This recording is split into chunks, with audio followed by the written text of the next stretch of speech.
Hello Washers! Today, I found this new restaurant dito sa Puerto Princesa City, Palawan. Isang bagong destinasyon na naman para sa mga food lover at mahilig sa bagong food trip. Hindi lang ito basta-bastang kainan dahil this place is actually the only restaurant na nagsiserve ng authentic Italian cuisines dito sa Puerto Princesa. Pero syempre, hindi pa rin nakalimot sa panlasa nating mga Pinoy dahil may available din silang Filipino favorites para sa ating mga locals.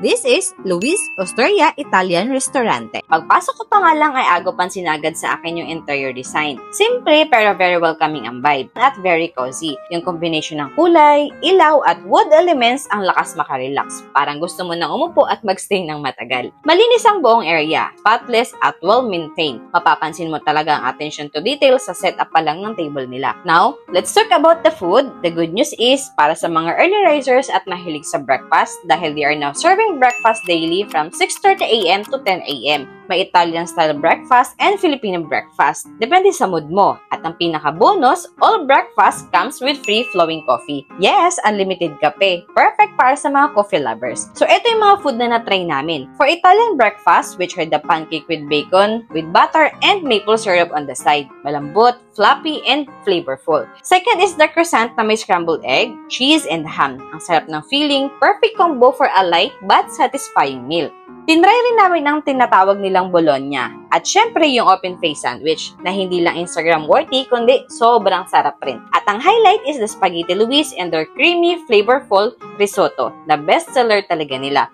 First time ko lang din nakatry nito dito sa Puerto Princesa. For Filipino breakfast naman, we tried the pork tocino and longanisa with fried rice and 2 eggs.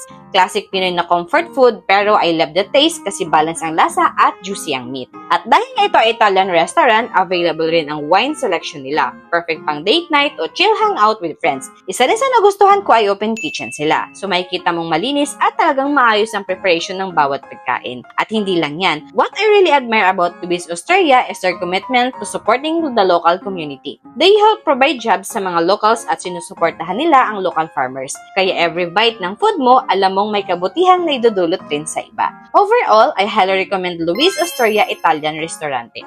From high-quality food na value for money, relaxing ambience, perfect for dates, families, meetings, or even small gatherings. Friendly and outstanding service from the staffs to their advocacy for supporting local livelihood, this restaurant is truly worth visiting. So guys, if you're looking for a taste of Italy here in Puerto Princesa, alam nyo na kung saan ang next food stop nyo. They're located at Tagumboy Street, Rizal Avenue, Puerto Princesa City, Palawan. Sa tapat lang ito ng Best Western Hotel.